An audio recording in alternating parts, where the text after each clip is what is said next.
And we are back for another casual conversation with the classic guys. I'm here with a very special guest, someone I want to get on here for a while so they could share their story. None other than the Jet Setter, Jet Flag, Kevin Knight. How are you doing today? I'm doing pretty well, man. How about yourself? I'm good. Stuck here in the snow in Vancouver, but not like where we met in LA where it's nice and sunny. Right, man. Love LA. Can't get enough of Yeah, it. it's a vibe. It's a vibe. You mentioned before we got on the air that you wrestled in Vancouver a few times. I have. I think when I first started wrestling back in 2019, I did an event called Agri Fair. Yeah. I'm not sure what promotion that's under, but yeah, we did like 3 shows a day for from Friday, Saturday, Sunday. So it was like really good practice. I might have been like 4 or 5 months into my training, and just getting those matches, those rumbles, those reps in was so essential. You know what I mean? So it was No, for cool sure. doing 9 shows in 3 days. You know? So the Agri Fair, I believe that would have been like they would have had like the kind of rodeo thing going on at the same time, right? And they had the shows Yeah, in the Agriplex at the Agri Fair in Cloverdale. That's cool. That might have been with ASW. I'm not sure, but that's cool. ASW. That Yeah, sounds familiar. Yeah. I wonder if I was there for those. Not 2019 pre-pandemic. It's a little bit of a blur. Yeah. Um, let's talk about your early days of wrestling. So you said you were 4 or 5 months in when you were wrestling those shows. Let's start from the beginning, and then we'll go into your training and stuff. But like, what were your earliest memories of professional wrestling, like growing up as a fan? Man, growing up a fan, I don't even think I watched it before I experienced it because I got older brothers, older cousins, so they would try all of their moves on me. They was like, "Hey, let's see if this hurts. Does this hurt?" Like they was trying to figure for a leg lock, the walls of Jericho, power bombs, getting power bombed through beds and everything at the young age of 3, 4 years old. So I was a crash dummy. Well, at a very young age, and then I actually got to watch it. Maybe I think I saw The Rock or Jeff Hardy, and I just love the spectacle of it. I love the entrance. I love the energy that everybody brought. You know what I mean? And then the video games were such a very big part. At such a young age too. I would watch my older brother play SmackDown 1 and 2, WrestleMania 19. That was my game for sure. So I would spend like all day just customizing my person's entrance, getting the right camera angles, making sure everything was on point. Had the music right, make sure that the fireworks came off at the right time. So I spent a lot of time putting into my character. That's hilarious. I was actually just having that discussion yesterday because Penta was making his entrance and he has all the special fireworks. I'm like, doesn't that remind you of like when the video games first that you create your entrance and you like have all the fireworks you could have at every spot? Like At the the same Randy Orton time, drave, then the ramp would be blowing up, then you're in the ring and they're going off. yes, you got to have 3 different types of fireworks. Like it's Yeah. the art. It's the art of it. Do you think that carried over in your professional wrestling career, the idea of like trying to perfect everything and the nuance of the character and the entrance and everything? I definitely think it did more so in the beginning, when I was still starting out. But then once I got to New Japan, I only wrestled on the Indies for like a year, really 6 months. And Yeah. once you get to New Japan, they strip you of everything. Going the Young Lion route, it's no attire, it's no swag or anything. You get you just boom, black trunks, boots. Run Yeah. to the ring, you know what I mean? So that kind of got sidelined a little bit during my first few years within New Japan. But I definitely feel like the more comfortable I get, the more freedom I get. I get to do more of what I like to see. Yeah, for sure. Those layers we haven't seen yet, basically, that are gonna come out Most as time goes definitely, on. most definitely. I feel like we're just like scratching the surface of what the jet really is. Let's talk about how you started training. When did you make that decision that you were going to pursue wrestling as a career, and where did you start off? Like, how did you find a school? Like, what was the background on all that? Man, so I never got to go to any shows when I was younger, whether it was couldn't afford it or just didn't even know that I could go to a show. Like I was a kid and everything, but I went to my first show in 2018, the Raw before Mania, whatever Mania that was. And me and my brother went. It was my first time seeing it in person, and when we both saw it, I looked at him. I was like, "Yo, I definitely think I could do this." Yeah, So a few months later, I looked up, schools near me and everything. And at the time, I lived in Seattle, so I found the Buddy Wayne Academy. I found a Lucha Libre school. I found another local school. So I would try to go to these schools every chance I could. You know what I mean, just to get time in the ring, man. and it was such a humbling experience, like starting from zero. Like it was something complete. Like I know what professional wrestling is, but once you actually start, it's like, oh, first you gotta learn how to roll, then you gotta learn how to bump, then you gotta learn how to hit the ropes. I was like, man, when do I get to practice my entrance? When do I get to hit my finishing move? It was like you gotta wait, you gotta get some time before that. But it was a dope experience, just getting to learn so much and meet so many different people too. Who was in that Buddy Wayne school with you at the time? Because I'm obviously from Vancouver. I spent a lot of time in Seattle and going to Defy shows and got to see a Yeah, lot of those guys come up. And they're still, some are in big companies now, some are still wrestling the independents. But who were yeah, some of the people that were there while you were there? man. The main people I remember is Cody Chun, Yeah, Guillermo Roses, King Cash. King Cash was like one of my main trainers there. yeah. Carl Randers, Big Jack, Big Chad Jack is Bennett. not so big anymore, but Big Jack, yeah, Really, I haven't yeah. seen him. I haven't seen him in a few years, so Yeah, I I don't came know. across his social media the other day, and I don't. I assume he's not wrestling as much as he used to. And I was like, "Whoa!" Like he's no longer Big Jack. Yeah, That's wild. Of yeah, course, Nick Wayne, Mama yeah, Wayne now, yeah. um, with Christian and everything. So Darby Allen came in a couple of times. Got to roll around with him. So it was a dope experience just being around that type of iron sharpening iron. So it was cool. That being said, when did you actually get to go wrestle your first match? Because you said you were 4 or 5 months in when you were working in Vancouver. Like, when was Yeah. it from like school to like, hey, you can take a booking? Like, how did that transition happen? My actual first match was actually at a Evolve wrestling camp. That was Yeah, my actual first match. It was in front of Gabe Sapolsky and Norman Smiley and everything. So that was nerve wracking itself. Like you had to cut a promo. It was my first time doing an entrance, and I was like, man, this is my first ever time doing this. So that was a cool experience. But my first ever time, like booked on the show, was maybe like literally a week or two after that. Like 2 months into training, 3 months into training. It was at like some food festival show with the yeah. Lucha Libre school. So it was so dope just to have that experience and yeah, just get to live that dream. That's awesome. What was everyone's reaction in your family? All these cousins that were beating you up, powerbombing you from mattresses and all this stuff. Like when you came across them, like, hey, yeah, like I'm actually training to be a wrestler now. Like, what was their reaction? Yeah, actually, I didn't tell anybody I was doing it. Yeah. I didn't. So they found out when I posted about it because I was in Seattle. Most of my family's in the South, in Florida and Okay. Georgia and everything. So they found out when I posted about it. They were like, "What? You doing this? That's so cool. That's so cool." And my cousins that actually used to beat me up and everything, they came to a show a couple times in Orlando, Yeah. in Tampa, and man, they were so hyped. They wanted to jump in the ring with me. You know, they were like, I "How can I be believe your it. tag partner? How can I be your Yeah. tag partner?" I believe it. So Uh, well, how would you describe your style of wrestling? Like for you personally, like I've seen you wrestle, I've seen the stuff that everyone hasn't. Like you can obviously check YouTube. He's been on TNA, he's been on AEW, he's been obviously in New Japan. That's his home. But like, how would you describe your style of professional wrestling? man, I like to describe myself as just a mix of different styles. We got the high flyer aspect in there. We got the swag aspect in there. Like a mix of like a Jeff Hardy with Rick Rude with a little bit of a rock thrown in there and just good fundamentals. My main trainer when I got to New Japan was Katsuyori Shibata, and the main thing he hammered into us was fundamentals. So I try to make everything real simple but look cool at the same time. So I like to add a little sauce, add a little sprinkle. You know what I'm saying? So I could do it. I could do it all. Submission game is not really my thing. I'm not Yeah, really into the. That's more so my partner Kushida son. yeah, But don't sleep on me. I could whip out a couple things in there. that's awesome. You kind of already answered my question, but I was gonna ask you like, what was the transition from like obviously like you do have the high flying Mhm. pizzazz, swaggy style. But then you go to the New Japan Dojo, and we know that that's more of a fundamental teach you like wrestling, like some Greco-Roman Yes. like graps.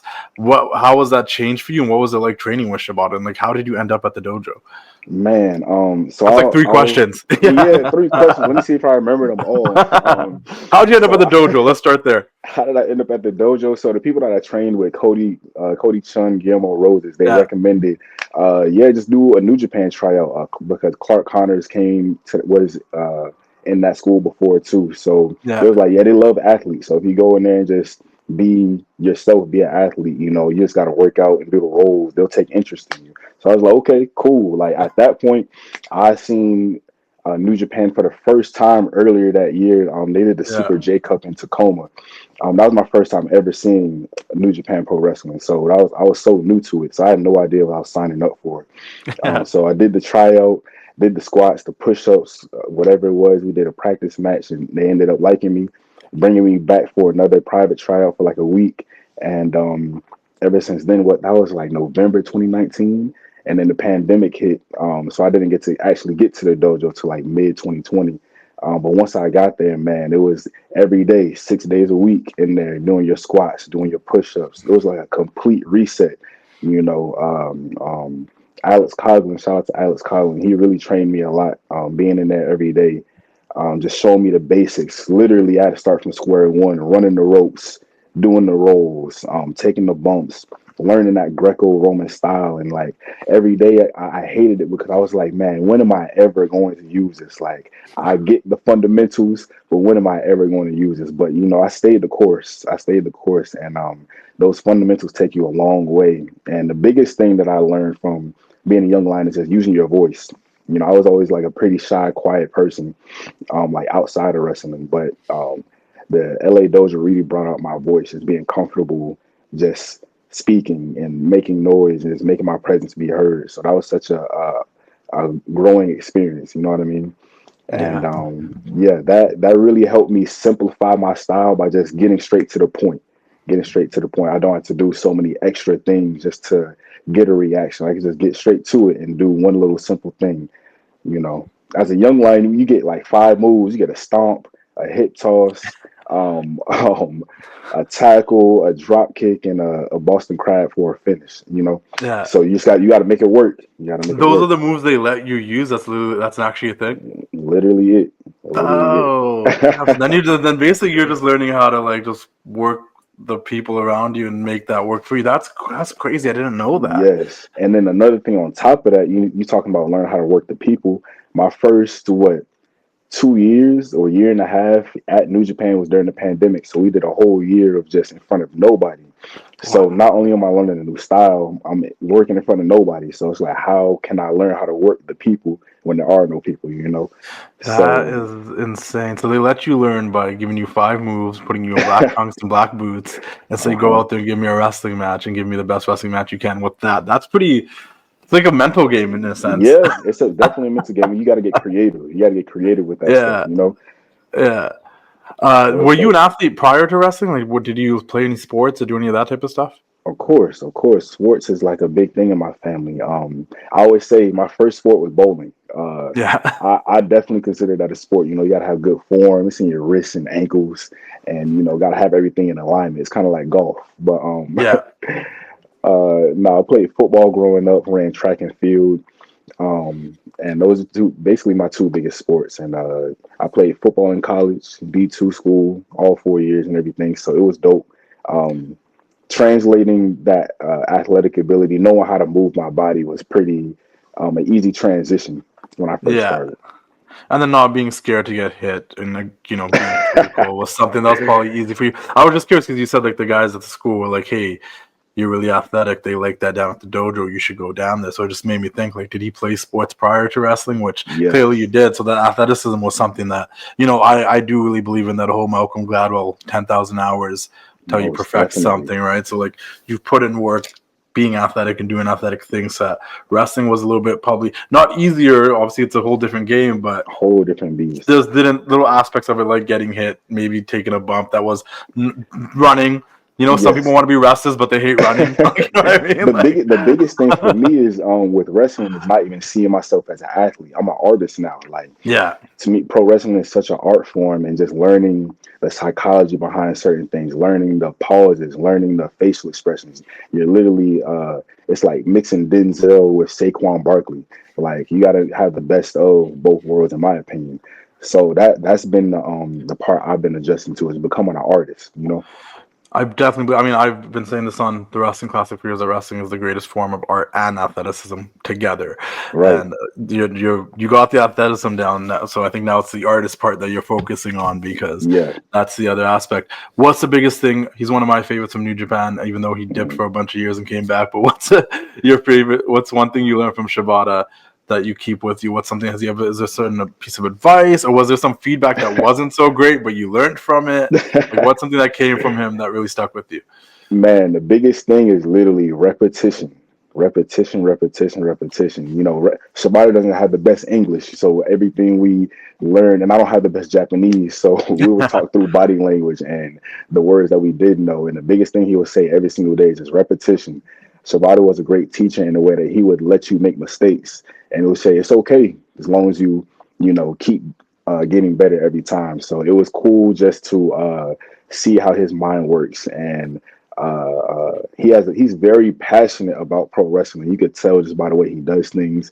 He takes it so serious, but he's such a fun-loving guy. You know, don't let him know I said that, but he takes pro wrestling very serious, and he really understands the emotional part that you have to put into the sport. So that's the biggest thing I learned: repetition and just putting that emotion in there. Well, he's a pro too because like he never really stepped away from that black trunks, black boots.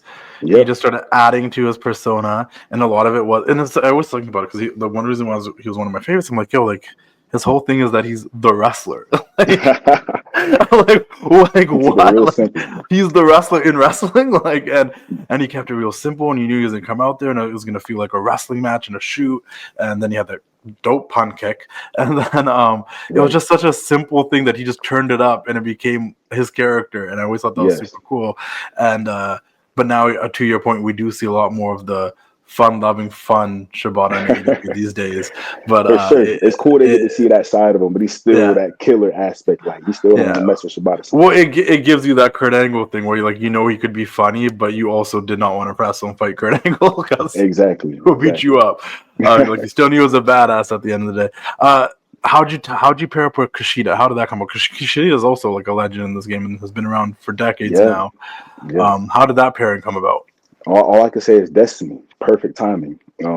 Just us getting together. When he first came back to New Japan, he had got sick, so he wasn't able to challenge for the IWGP Junior belt at the time. So he took some time off, and he came to the dojo a few times and trained with us. And boom, just destiny put us together. And that was late 2022, a little over 2 years ago. And man, we just entered that junior tag league. I was still a young lion, like halfway through that tour. So I was still, and that was my first tour in Japan. So just learning from Kushida, he has such a mellow mindset, such a great philosophy behind pro wrestling. He gets it. Obviously, he Yeah, wouldn't be the legend that he is today if he didn't. But he's a great teacher. He knows how to be a superstar. He knows how to be a champion, and he put those fundamentals inside of me as well. So it's just dope, just seeing how his mind works and just seeing how calm he is before the storm, and just he turns it on. He turns it on. So hey, yo, have you guys heard about 500 Level? They make officially licensed WWE merchandise, and I actually have been working with them on a couple of designs. A design that I worked on recently was with a girl named Caitlin, who's a big Dakota Kai fan, and we designed this new Dakota Kai shirt, which you can get exclusively now at 500 Level. Once again, officially licensed with the WWE. Really wanted a new Dakota Kai shirt. Got this one designed and made, and it's on the website now, on sale now, 500level.com. Guys, join their partnership program. You get discounts the more shirts you buy, 10%, 20%, 30%. You earn points and you get a discount. They have OG shirts, guys. I had to re-up on my NWO shirts on 500 Level, the comfortable material if you get the premium shirts, but even the non-premium is super comfortable. I got NWO shirts. They got Shawn Michaels shirts. You can find some of your favorite wrestlers on there. You can find none other than guys like Razor Ramon, the bad guy. Check out this shirt. It's a sweet, sweet shirt, everybody. 500level.com. Like I said, they have the NWO NWO stuff. And if you're like a big NXT fan, they got shirts for all of your favorite NXT wrestlers. And if they don't, let me know and I'll make sure we get some shirts made for your favorite NXT wrestler. I went to go support my girl Carmen Petrovic. You guys can check out our casual conversation on my YouTube channel. You can check out mine and Carmen Petrovic's casual conversation. But 500 level, I had a Carmen Petrovic shirt. I had to go support my fellow Canadian and the homie Carmen Petrovic, guys. 500level.com, guys. Check them out. Get premium officially licensed WWE shirts that you cannot find in a WWE shop all the time. They have a huge selection on their website also for MLB, NBA, NFL, NHL. They got shirts for everything, but their wrestling selection is insane. Custom creative designs. Maybe I can work together with someone out there that is an editor that wants to put more designs on the website. Hit me up. 500level.com. Check them out and keep doing the thing. Do you have any matches from your time with the independents that stand out to you the most? Man, before I got to New Japan, Yeah. maybe one with Ethan HD and Prestige Wrestling. I would probably say that's one of my better ones, but I wasn't on the Indies very long before I got to New Japan. So like anything that's like respectable, anything, all of that stuff, I look at them like, man, that sucks. Or like, I'm 100 times better the performer I am now. But yeah, I think Ethan HD. I had a couple good ones on the Indies last year or the year before, or really on TNA as well. So yeah. How was that? How was that? I want to ask about the Indies. I know you said didn't spend enough time there, but I'm like, if anyone wants to see you before New Japan early days, like that Ethan HD match is probably the one they should look for. But let's talk about TNA. How was that run there? You got to challenge for the X Division title a couple times. You got to team with Kushida and wrestle some great teams like the Motor City Machine Guns and whatnot. Like, how was your time in TNA? Man, ABC, yeah. It was such a learning experience because it's so different from the New Japan style that I was used to at the time. So it's like I had to flip my brain to learn that American television style and then the Japanese television style. So it was dope.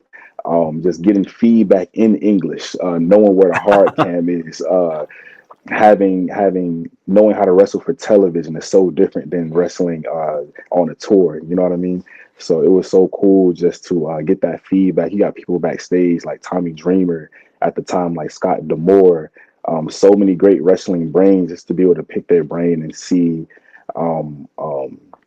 just what's the next best move. So my time at TNA was amazing. The backstage was so cool. Everybody's so dope. Yeah, amazing experience.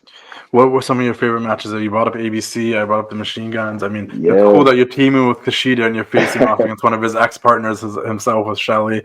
But what was some of your favorite matches in TNA that people should check out? Man, obviously the one against ABC. I think that was one of our first tag team matches there in TNA. I had a great one with Moose up in Chicago. Oh, dope. That's a big guy.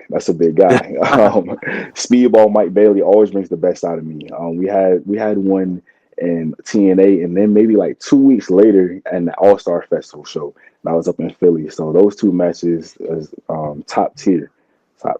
And I think there was a good 6-man or 8-man. Me, Kushida, Motor City Machine Guns went against the System. Sometime last year. So that was just amazing to work with these legends.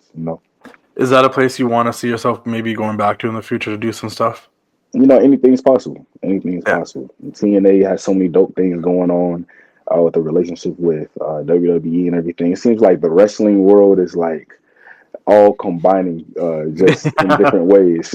Everyone's got partnerships with somebody right now. It's like an interesting situation where, like, if you talk to me when I 10 years ago, I'd be like, oh, like the TNA working with WWE, New Japan working with another company fully that's in America. Like I wouldn't even predict that. That being said, you've also got to work with AEW, whether it's through New Japan for Forbidden Doors when they're doing that stuff, or just openly when you came in there working matches on their show on Ring of Honor and whatnot. How was that experience? How's the AEW vibe? Man, AEW is my first couple of times. It was extremely overwhelming. Overwhelming. And the catering is amazing. I'm not gonna lie, the catering is amazing. That's the first thing.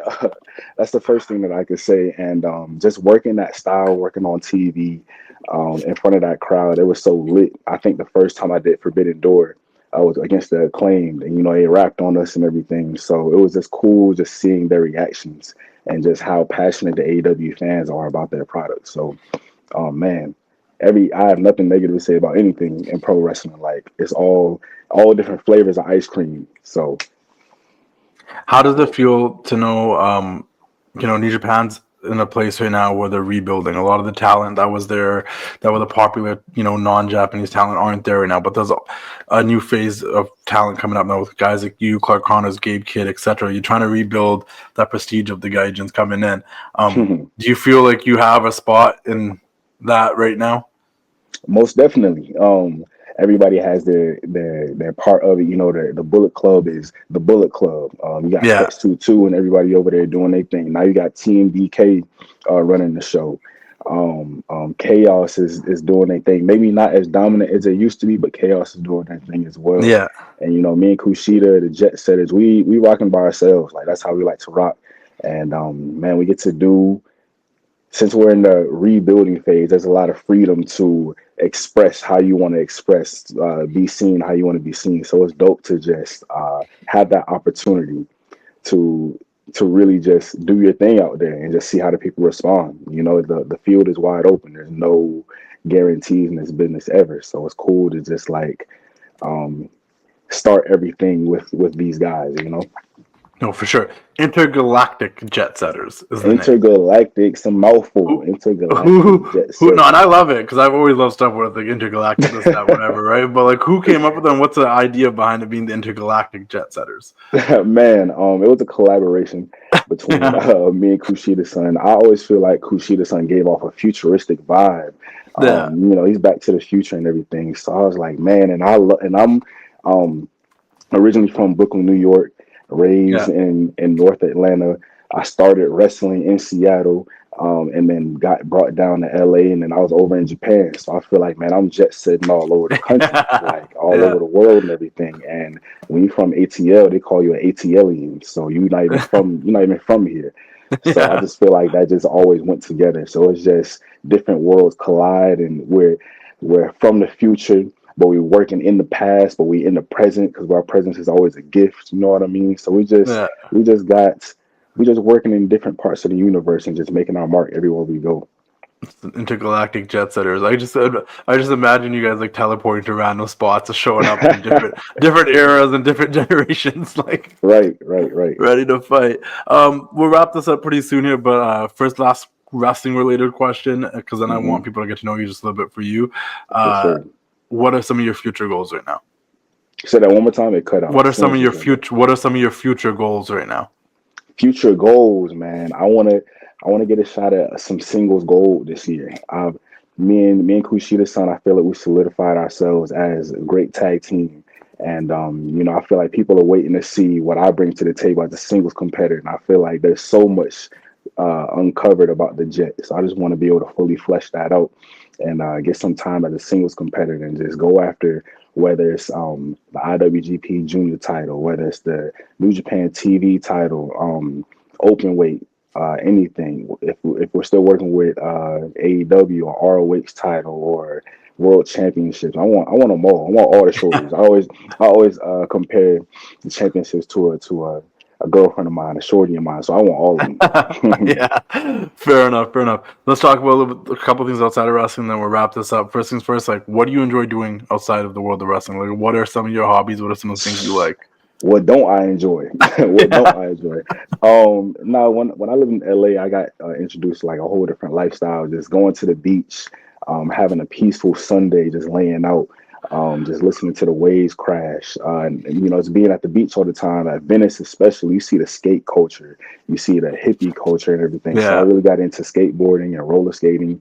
So I stay active in my hobbies. I just started playing the guitar. I don't know if you can see it behind me or No, anything. I can't. That's yeah. But yeah, I get in the studio and play a couple riffs in there. Um, and the Jet is definitely a big nerd, so I'm always reading. I'm always reading. What are you Always reading? Like, what do you like to read? anything fiction. I like to read Yeah. science, history, like Yeah. all different type of artists, all different type of authors and everything. Toni Morrison is a big inspiration. I love Malcolm X autobiography. There's so many different things. Just like I just love hearing different people's perspectives on this thing we call life. No, for sure. I grew up reading a lot of fiction, then somehow I turned to like just loving to read people's autobiographies. So I Right, became a right. big autobiography guy. But I also love history, so it's cool. Like that you're into all that stuff too. And also, I want to point out, like I Hmm. can't speak on Atlanta too much, but I Hmm. can speak on Seattle, and I know what the weather's like there, and it's like here Man, where you get the couple of months in the summer or whatever, like May to August, but like the rest is just rain, gloomy, dark. So depressing. LA must have been a nice change if you want to go to the beach almost It all was year round and hang it out was and it's sunny outside. polar opposites. When people told me Seattle, it always rains in Seattle, I didn't believe Uh, them. But then I was there for yeah, almost 2 years, and literally, you see the sun for those 2 months. It's yeah. beautiful. It's beautiful for those 2 months. The But best 2 months man, are great 2 months. It's the same in but the Vancouver. Like I say, May, June, you still get rain and sun, and then July, August, great, and then by September, you're back to that darkness. it's gray all day, all day. Yeah, As compared to LA, where it's complete opposite. It might rain 5 days out the year if you're lucky. yeah, You know. yeah. No, it's insane. And I always felt like I was in a better mood when it's sunny, so it's like I like LA. But then on the flip side, I'm like, it's always sunny here. People always wanna hang out. There's no Yeah. rainy day where you're like, oh, it's raining outside. I'm just gonna stay home. Like, Right. You gotta. I feel like you gotta find what climate yeah. works best for you. You know. Yeah. Yeah. But I like the change. Like I this is a thing they call snowbirds, where people stay here for the summer months and then go down there for the winter months and then flip flop. So it's a Ooh. thing. It's a smart. That's maybe a jet setting Yes. plan. A I, jet I setting actually plan. went snowboarding. What is it? Whistler. I actually went snowboarding in Oh Whistler when I yeah, that's lived like up there. 40 an hour away from you right now. Yeah. Yeah, yeah. Almost died on that mountain, but it was All fun though. right. So you can snowboard and can you snowboard? Can you ski too? Man, I haven't tried it yet, but I want to. I Okay. want to. That's the next Okay. Yeah. adventure. I got That's the lucky. They next taught us adventure. in elementary. They took us to snowboarding and skiing when we were kids in elementary school. I What? don't know. It's weird. I didn't even go to like some bougie elementary school. It was just a thing that they offered, and my parents like, yeah, go, and I'm like, okay. So I learned both. Yo, Um, that being said, another thing. What type of music do you like to listen to? Like, what's on your man. playlist? I like a range of things. Obviously, hip hop, like the old '90s, like New York hip hop, like Cameron, 50 Cent, um, um, Biggie. Then you go down south, you got UGK, Outkast, Yeah, Ti, Lil Wayne. And then recently, when I lived in LA, man, I got put on to all the LA rappers. Like everybody basically that was at Kendrick Lamar's pop out. I don't know if you saw that yeah, event, but yeah. I did. I did. I did. all of those artists that were there, man, I love all of their music. The West Coast has such a like unique cadence to how they put their music together. So it's been cool, like learning that. And man, that's just the rap part, man. I grew up listening to rock and roll, like Rage Against the Machine, Jimi Hendrix. Yeah, I love Pearl Jam, Portishead, like, and a lot of indie artists nowadays. I can't even tell you their names. I don't even know their names or anything. But there's I like their little indie artists. I do the alternative music and yeah, everything. yeah. So No, same here. real Same. I'm vibey. all over the map, so I get it. I listen to everything Yeah, and different languages, so like I different get it. languages too. Yeah, Spanish well, I music mean, is cool. French Spanish music music's is great, cool. yeah, and also like I'm Like, Indian, so I listen to Punjabi music. I listen to some of the yo, Bollywood y'all have stuff. some So cool beats. yeah, we do, The we Indian do, music is and they're cool. getting better because they're getting better. They're also really influenced by hip hop and rock too these days. That's the thing. They I started noticed. making more trap and hip hop beats, and we have a lot more like Punjabi like rappers and like rapping on our Mm. language show and stuff too. That, but it's new. I want to say. I feel like it's only been like the last 10 years, maybe it's become a You thing. gotta you gotta send me some playlists. You gotta send me some Well, artists. yeah, it's actually it's gotten better for sure. Uh, you talked about history, you talked about music, we talked about a lot of things. I'm just curious now. This is like a cliche question, but if there's anybody dead or alive that you could sit there and have dinner with and pick their brain, who would it be? Man, there's so many people. But I'm fascinated with this dude named Mansa Musa. He Yeah, was like the youngest ever king in Africa. He was yeah, like 19. So I just want to go back and pick his brain. Just what was it like back then, being the richest man alive, being the king that young? You know, what was the pressure like? What was it like in that era? You know what I mean? I just want to go back and just ask them, just what was it like? Like, what's yeah. their mindset like? You And know that just you read a lot because that is the most random answer, but it's cool. But it's cool. But that's like a deep cut. Like like yeah, people yeah. if I could have to listen to this and be like, Google that. Like, wait a minute, For what? sure. Google Mansa Musa, richest man ever. But That's awesome. nah, I love to have a conversation, just see what did he do? How did it feel just to, be in that position? Because I want to be in that type of position. Not saying the richest man ever. I don't gotta be like Yeah. that, but just what it's like to have that type of status, power and everything. No, for sure. I always find it fascinating, just like history and like how things were before to now, and like it's weird. It's just that's a whole different topic we don't need to get into now. But Yeah. We could probably talk about that all about day. about being an old soul and feeling like I've lived lives before, because I'm like, some things I see and I'm like, whoa, like that resonates with me. I'm like, why? I'm like, that shouldn't resonate with me, but You've been here I just before. like, Your soul been here before for yeah, I sure. feel like I've been here before. I want to quickly ask, going back to the hip hop thing, were you Team Kendrick or Team Drake? Man, that's a tough one because like middle school, like '09, man, listen to Drake from a young age or whatever. I didn't really catch on to Kendrick until later on, Mm-hmm. but they're two completely different styles. But between the beef, Kendrick absolutely killed him. Like Drake got to hold that L in my opinion. Yeah, Like I love the Not Like Us record. The whole G and X album was my album of the year. Like you can do yeah. the music reviews. Like I listened to that album more than anything, and it came out within the last month. So I think Kendrick is really in his bag. He's really tapping into his West Coast sound. You know what I mean? So yeah, K Dot got that one. Who now back to wrestling just a little bit. If you would say, Hmm.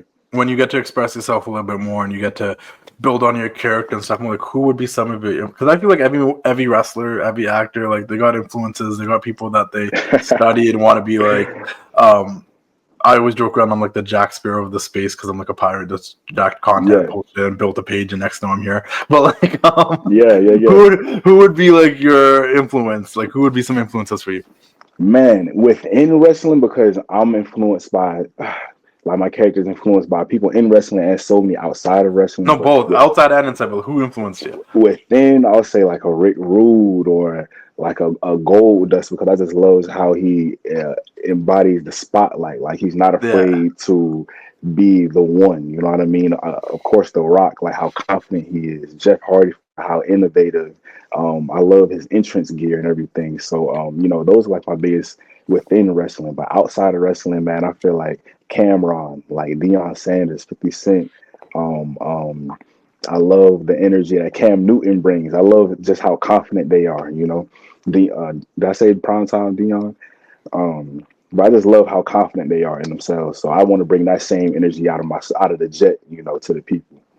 That's awesome. Last but not least, I ask everybody this, and we'll wrap it up. You got a long road ahead of you. You're just getting started. You've been Man, in this business for like 5 years now, I believe. yep. That's you're in the infancy still. But that being said, do you feel like if you were to talk to your younger self, like I don't know, 15, 13-year-old Kev, like do you think you'd make your younger self proud? Man, extremely proud. This is exactly what I wanted to do. Like I was a football player and everything growing up, but I knew pro wrestling was what I wanted to do. I just didn't know how to get into it. So and even before the year I started pro wrestling, I knew I was going to be good. I knew I was going to get signed. I just knew it. You know what I mean? Some things you just feel it. Like I knew I was going to be dedicated to the craft, whatever it is. So most definitely he proud of. 12-year-old me will go crazy if he met the 28-year-old me. So yeah. Yeah. Is there have you met like I'm sure you have you met like Jeff Hardy and some of the people that you I grew up with? haven't I haven't met Jeff yet. Jeff and The Yeah. Rock, like the two I haven't met that I always want to meet. But when that day comes, man, I'm gonna be cool. I'm gonna be cool. But Yeah. yeah, them two are the Oh, ones. hopefully by the next time I have you on there, it's happening. We can talk about that, and we'll bring it Man, back up. Yeah. yes sir, yes sir. Let's speak Awesome. it to Thank you for existence. doing this. I appreciate you doing this. Yeah, speak it into existence for sure. Appreciate you doing this. Where can everybody follow you on social media right now? Man, you can follow me on IG, X, Twitter, whatever you still call it, at Jet2Fly. All I know is I don't do the TikToks. I'm barely on the Facebook, Yeah. Snapchat. Nah, that's not for me. So I stick to the basics: Instagram and Twitter. And it's Jet number two fly. Jet Uh, number two FL2Ys. check them out on social media. Everybody do the thing, and we'll see you all next time. It's time to say goodnight. We sincerely appreciate your patronage and hope we've succeeded in bringing you an enjoyable evening of entertainment. Please drive home carefully and come back again soon. Good night.